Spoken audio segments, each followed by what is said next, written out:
and welcome to another episode of She's Got Legs, where we spotlight the most misunderstood creatures on our planet. I'm your host, Caitlin Henderson, and I have relatively short, useless legs for my size, unlike the subject of today's video. Co-hosting with me today is the giant Mexican whip spider, one of the largest whip spiders in the world. Whip spiders are often mistaken for spiders, but that's just because there's an entire order of arachnids out there that many people have never even heard of. If you don't live in an area of the world where these guys turn up in your bathroom, then your only exposure to these beautiful animals might have been through Harry Potter, where Mad-Eye Moody terrorizes the class with a CGI whip spider and claims that it's both harmless and somehow lethal if it bites. This is a travesty, so we're gonna fix this today by filling your brain with whip spiders.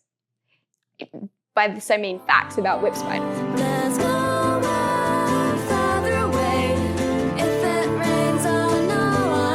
Whip spiders are also commonly called tailless whip scorpions, but they're not spiders or scorpions, nor are they whip scorpions.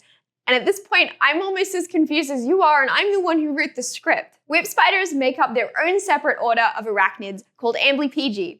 And that means blunt tail, because they don't have a tail, just to continue the theme of being as confusing as possible. There are currently around 260 described species, but there are for sure still loads of unknown species out there just waiting for a scientist to spot them and freak out and cry with excitement. The largest and most obvious whip spiders are from Central and South America, but these arachnids are found all around the world. Most species live in tropical rainforests, but there are even desert species that live in caves and rocks. Whip spiders are nocturnal, and their flattened bodies are adapted to sheltering in crevices during the daylight hours. After dark, they emerge to hunt and do whatever else needs doing, like finding a mate and taxes. They depend on a moist environment to survive, which is why I found myself sharing a shower with several of them when I visited Costa Rica, which is totally fine except that they used all the hot water. Appearance-wise, they do share a lot in common with their cousins, the spiders, so it's understandable why they get mistaken for them so often, but there are a few big differences. The main one is that there are no superheroes called Whip Spider-Man, and it's time we got more angry about this than we are. Unlike Spider-Man, Whip Spider-Man would not be able to shoot silk because whip spiders can't make silk. He would just have to walk everywhere. And when he got scared, he would run sideways into a crevice. Like spiders and other arachnids, whip spiders have 8 legs, but they only use 6 of these for walking on. The front pair of legs are thin, delicate, and ridiculously long, and often referred to as whips rather than legs. Including these whips, the Amazonian giant whip spider has a mind-blowing leg span of around 60 centimeters. These whips are called antenniform legs, and they're mainly sensory. They detect chemical information, making them super oversized noses, and they're also able to feel what's going on in front of and behind and around the whip spider. They depend on these whips way more than their simple eyes. Some cave-dwelling whip spiders have just gotten rid of their eyes completely. It's weird looking. These whips are also used in courtship and communication between whip spiders. They're essential to the animal's survival, so they spend a great deal of time looking after and cleaning them. Whip spiders are ambush hunters. They usually prey on live insects and other invertebrates, but they have been known to take on small vertebrates, including lizards. Given their intimidating appearance, it was historically thought that whip spider bites could be lethal to humans. We now know that they have absolutely no venom at all, and they catch their prey by ambushing it and physically overpowering it. Whip spiders are armed, literally, with spine-covered raptorial pedipalps. These pedipalps, which are basically hands, are held half open when they're hunting, prepared to strike at any suitable prey that comes within reach. Once they detect prey with their sensory whips, it's all over in a split second. Prey is either trapped by or skewered on the pedipalp spines, so I don't recommend this as a way to die. Whip spiders can't chew and swallow, so they rip open their prey with their fangs and spew digestive juices onto it and mash it and suck it back up. Bon appetit if that's what you're into. Whip spiders, unlike human beings these days, have stable and affordable accommodation. They have a territory where they live and feed for a fairly long time, and they actively defend this territory against intruders. Combat between whip spiders is fascinating because its aim isn't to kill the opponent. even though they can get injured. If one whip spider enters another's territory, even if it's an unwanted suitor, then it's time to wrestle. They may even politely signal to each other in advance with their whips and their pedipalps, sort of like, it's to be a duel dancer, on guard. The whip spiders then grab each other by the pedipalps and push, and the biggest, strongest whip spider wins, and the loser slinks away to go feel lifelong shame in another crevice. When whip spiders feel threatened by something that isn't a dueling partner, they have different strategies for staying alive. One is by running sideways very fast, which, although not super creative, is nevertheless quite effective. If they need to stand their ground, whip spiders will stand up on their legs and open up their pedipalps in what is best described as scary pose. They bounce up and down like this, and if a predator or your finger gets too close, they will snap their pedipalps shut in the worst version of that kid's hand slapping game that you've ever participated in. Some whip spiders can also hiss. By rubbing their chelicerae together, they can produce a sound that's loud enough for us to hear by a process called stridulation.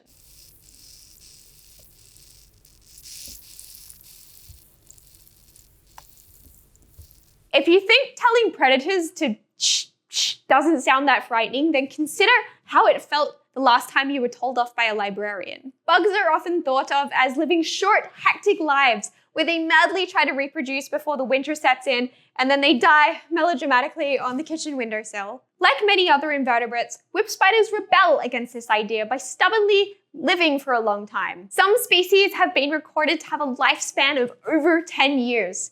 That's as long as your pet dog, Fluffmeister II. Unlike dogs, whip spiders can't learn to catch a frisbee, and also they don't have a backbone. Instead, they have a hard external covering called an exoskeleton.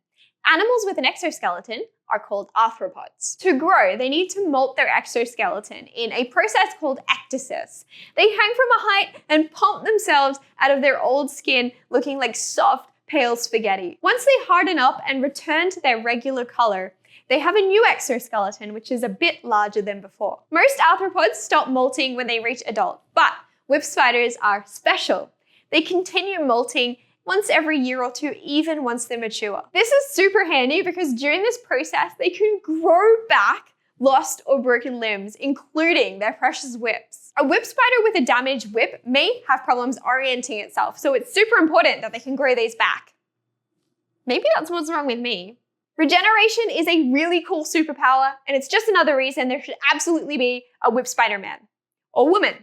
I've decided it's going to be whip spider woman. It can take a few years for whip spiders to reach maturity. Once they do, it's time to make baby whip spiders. If they're lucky, they'll get to breed several times over their life. But when it comes to whip spider dating, things get a little complicated. Imagine you're on a blind date. You turn up and she's sitting across the room from you, holding a pair of giant forks. If you just walk straight up to her, she will stab you and eat you. So you have to talk to her first, and oh boy, you'd better say the right things. To avoid becoming lunch, whip spiders follow very specific courtship rituals. And each species has a different dance, but they share some similar steps. Fortunately, the male can start up a conversation with the female from a safe distance. He extends his long whips to find her, tapping her body to work out where she is. Then he starts chatting her up, tapping or jerking his whips in very specific rhythms, and she's able to feel the air currents generated by these twitches. While all this is going on, she's assessing if he's big and healthy enough to be a suitable mate, and if he's the kind of guy that's likely to leave the toilet seat up. Some species even hold hands during this stage.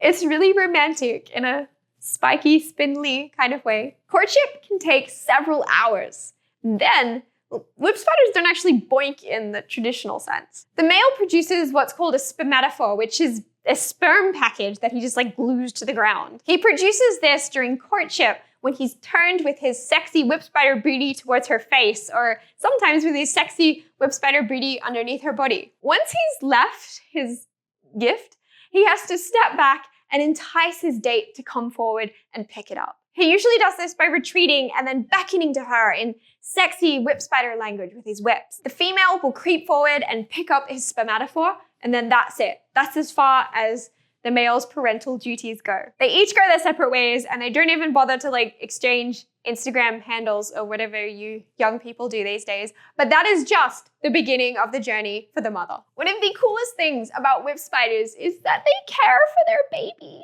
This might sound like the bare minimum for a mother to do until you remember that a good number of arthropods just pump out like 100 eggs and then right off into the sunset without so much as a backward glance. This makes whip spider mothers look like model parents. Human mothers take note. Once mated, females produce an egg sac with anywhere between a few to about 50 eggs. Some whip spiders don't even need to mate. They can clone themselves through a process called parthenogenesis. They glue this egg sac to the underside of their abdomen, which makes them look like they're carrying around a portable ball pit. This is a really dangerous time for the female because she doesn't eat for up to 5 months while those eggs develop. This does not sound worth it to me. Finally, when the babies emerge, they crawl onto the mother's abdomen and clump there together in what can only be described as a noodle salad. At this stage, the young don't have properly developed legs and can't look after themselves. If they fall from the mother, which many do, they won't survive. The mother carries her noodle salad around like this for around the next 10 days until they're ready to molt to the next stage, or instar, where they'll have properly functioning legs. They make the long and arduous journey to the back of their mother to molt, at which point they dismount their noble steed and leave home to probably get eaten by something before they reach maturity. But some of them will probably make it, so that's nice. Did Mr. Whippy and I manage to teach you something cool about whip spiders today? If we did, please consider subscribing to the She's Got Legs Patreon, where dreams and invertebrate related videos come true. Let me know in the comments if you have any whip spider related questions. Hit subscribe and keep watching for things that I messed up in the video while we thank our contributors. Just the Mr. Whippy. Oh no, bye. Did Mr. Whippy and I manage to teach— I'm sorry, I called him Mr. Whippy. If we did, please consider signing up to the She's Got Legs Patreons, where dreams and invertebrate related videos come true. At which point, they dismount their noble steed. Oh, and leave home. Noble steed, and it detects chemical information, so they're stable and affordable accommodation. Time to wrestle. It's wrestling time. Here, by a process called stridulation. I was almost there. Unlike dogs, whip spiders can't learn to roll over. What's a good dog trick? They continue molting once a year or human mothers